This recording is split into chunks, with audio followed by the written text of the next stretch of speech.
I raised my daughter single-handedly for most of her life, but when she asked her stepfather to escort her down the aisle and excluded me to avoid awkwardness, I chose to step back and move forward without looking back. Hello, Reddit community. My name is Michael, and I was the primary parent to my daughter, Emily, for the majority of her childhood. Her mother, Laura, and I parted ways when Emily was just 5 years old. Our marriage had been crumbling for years, marked by resentment, betrayal, and long stretches of silence. Laura was emotionally unavailable, and by the end, she was barely around. When Laura left, she said she needed space to discover herself.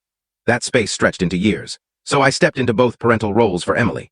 I cooked her meals, tidied our home, prepared her school lunches, and learned to tie her hair into ponytails before school. I taught her to balance on a bicycle, comforted her through tears over schoolyard taunts, stayed up late tackling geometry problems, and rearranged my work schedule for every doctor's visit and school meeting. We celebrated birthdays with just the two of us, shared movie nights where she'd doze off against my arm, and had quiet moments where I'd catch her scribbling Emily Harris, my last name, in her notebooks.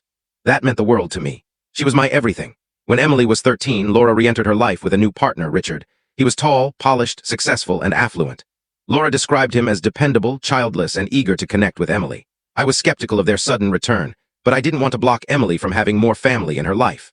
So, I allowed her to spend weekends with Laura and Richard, hoping it would enrich her world, not diminish mine. Over time, things changed. Emily began referring to Laura as Mom again, as if her decade-long absence hadn't happened. She started mentioning Richard frequently, how he took her to tour colleges or helped her choose her first car. At first, I was pleased she had more support, but then Father's Day passed without a message. My birthday followed suit. She was always too busy or out of town. When I gently raised the issue, she dismissed it, saying I was overthinking. Still, I funded her college education. I co-signed the loan for her car when Richard declined to get involved financially. I helped with the deposit for her first apartment. And when she got engaged last autumn, I was the one who assisted her fiancé, Ethan, in selecting the perfect ring. I hoped this might reconnect us. Then came the wedding conversation.